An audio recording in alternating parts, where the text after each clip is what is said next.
Welcome back, Tigers. In this video, we'll look at how a Salesforce admin can use Agentforce vibes for vibe coding directly inside of Salesforce. Now, there are other options like ChatGPT, Codex, or Claude Code, but those typically require connecting your Salesforce org to an external source, which can be a little scary. Now, with Agentforce vibes, everything stays within Salesforce, so you don't have to worry about exposing org-specific language or context externally. Now, this matters when your prompts or code may include metadata, field names, and business logic that is unique to your company. Now, I want to be absolutely clear here. I am not an expert developer. I can't write Apex code from scratch.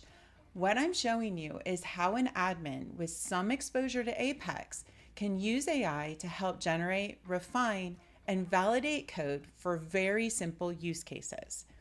I am not using this approach for APIs, integrations, or any other complicated use cases because those introduce much heavier security and best practice considerations that only expert developers should be handling. This is a practical look at AI-assisted development, but it comes with responsibility.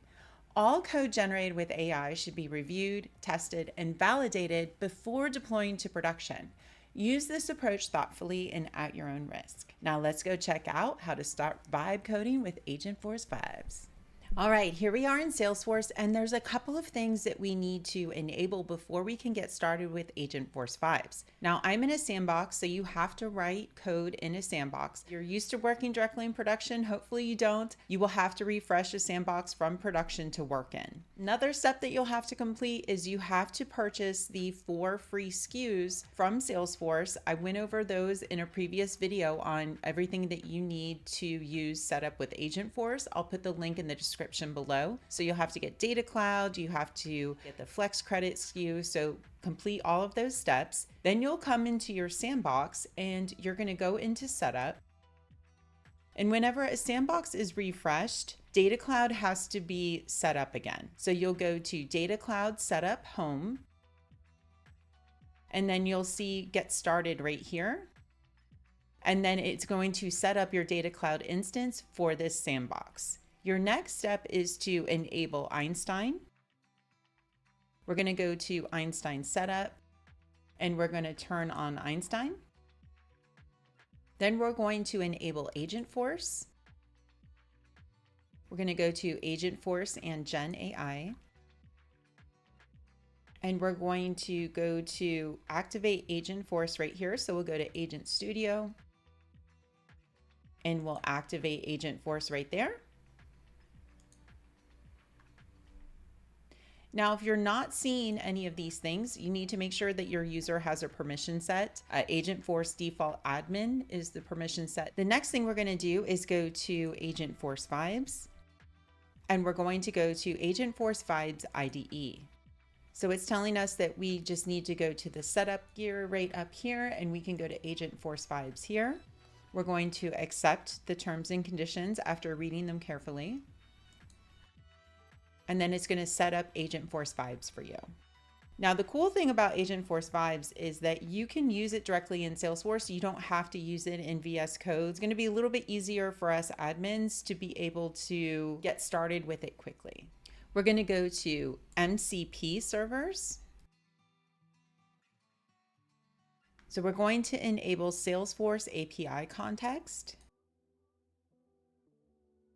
If we go to tools, it's going to give Agentforce vibes the ability to do all of these things. So we'll click activate here. We'll go back to MCP servers, and we're going to repeat that process for metadata experts. Click activate. Now we'll hop over to Agentforce vibes here, and we can see that our page is all ready to go. I'm going to deny this, close this out. I will agree to the terms, enable and start building. And then if we click this manage MCP servers, we can see that it's not enabled. This one's Salesforce API context that we just enabled. So we'll retry the connection there. Okay, and we can see that each one is now connected. So we're all set there. Now we're ready to give Agentforce Vibes a prompt. So we're going to click right here that says start from a project, sample app, or prompt. And then you'll see you can type your task here. So I have a very simple prompt that I've created. I need to write Apex that will invoke a flow called this. And that's important because it has to know the API name of the flow that it's going to invoke. When a quote line item record is undeleted, the flow has an input variable called var quote line item IDs that is a text collection variable. The Apex class needs to pass the quote line item IDs as a text collection to this variable to be used in the flow when a quote line item is undeleted. Please only support the undelete actions. Now I'm adding this in because Agentforce Vibes has given me shell code that has all these placeholders for insert, delete, after insert, and all these things. We only need undelete actions. So I'll click enter here. Now you can also use ChatGPT to help you refine a prompt to use with Agentforce Vibes. I find that that's pretty helpful because it gives you a really good technical way to explain to Agentforce what you're looking for. So now what you'll see here is it's going through a series of tasks, and you can open this up and you can see all the tasks that are being done. And I've got all of this set to auto approve. If you don't set this, it's going to ask you for approval every step along the way. So that's up to you if you want to leave it on and make it ask you for every step. But I'm in a sandbox environment and I'm in a safe place to be able to make mistakes. So I can see that it's creating a trigger. It's creating a trigger handler, which is an Apex class. And then it's going to create what's called a test class, and that's also an Apex class.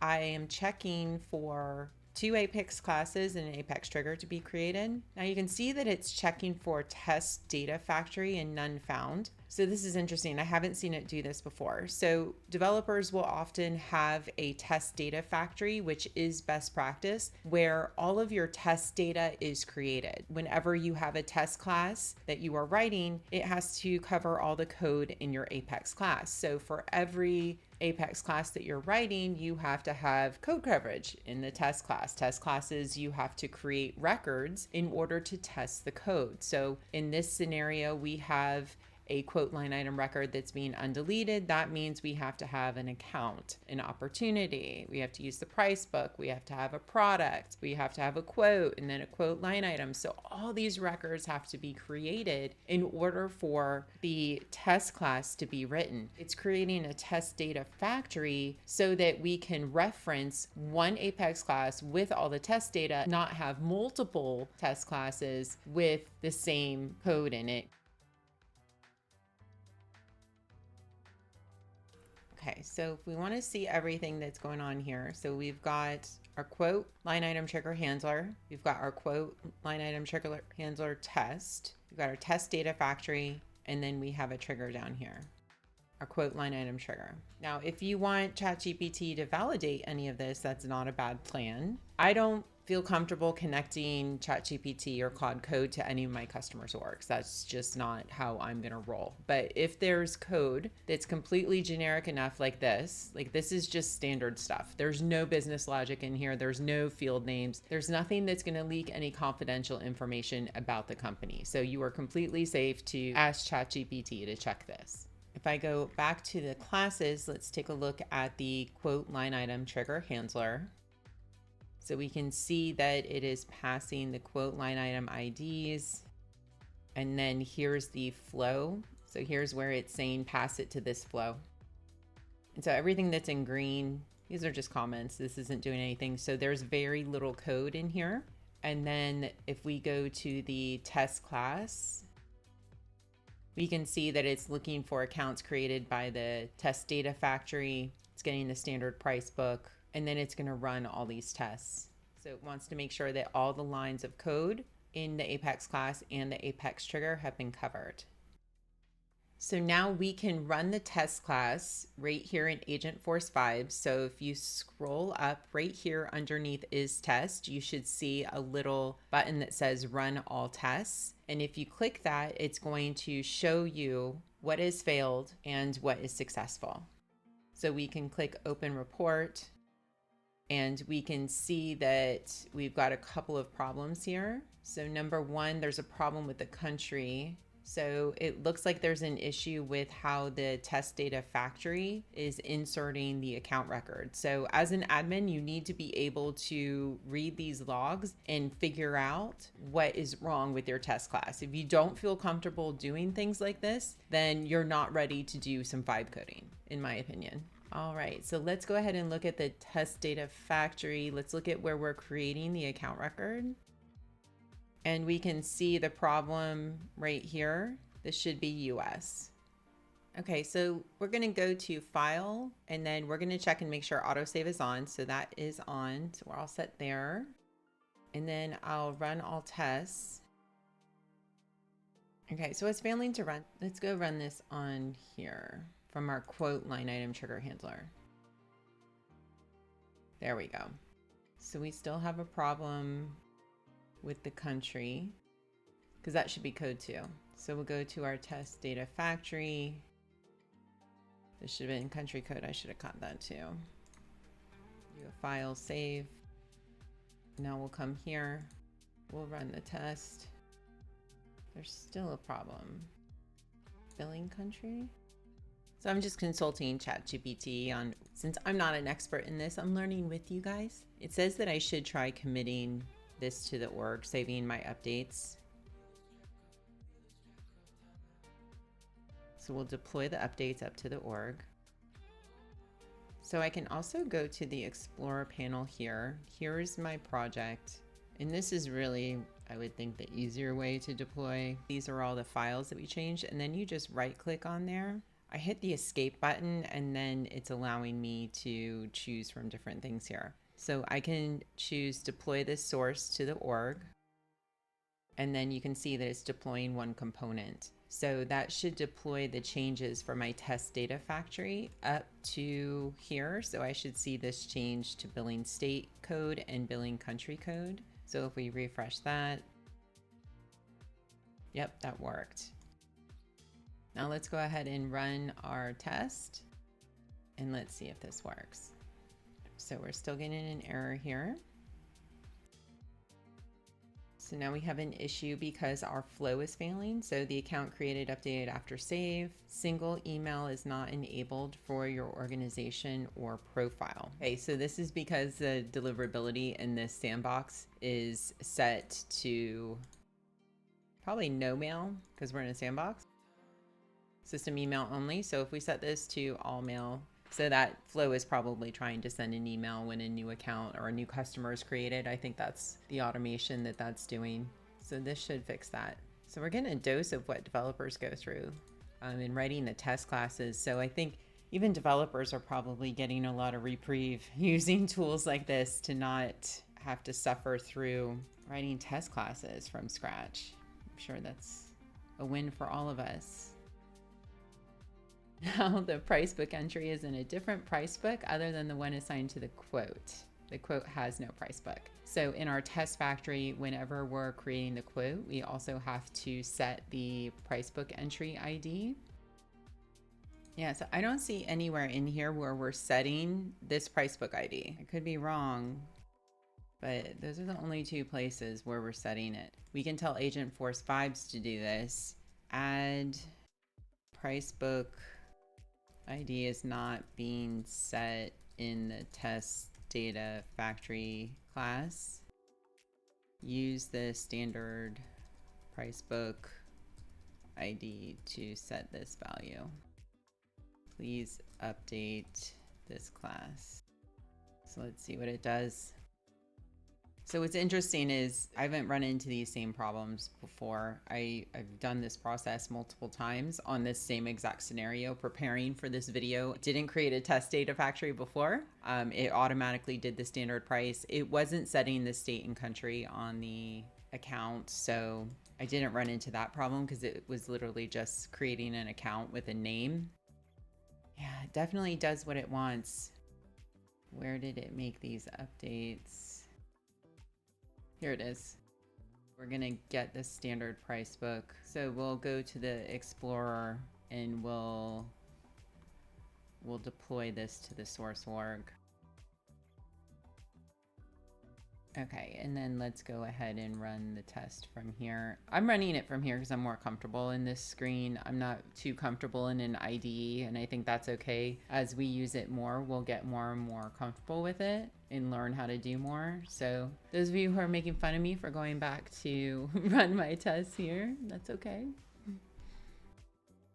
Oh, look at this. We got a green check mark. That means everything passed. You can also see the code coverage here. Let me show you that. So it should tell us the percentage. Oh, we have to go to the other Apex class. Hold on.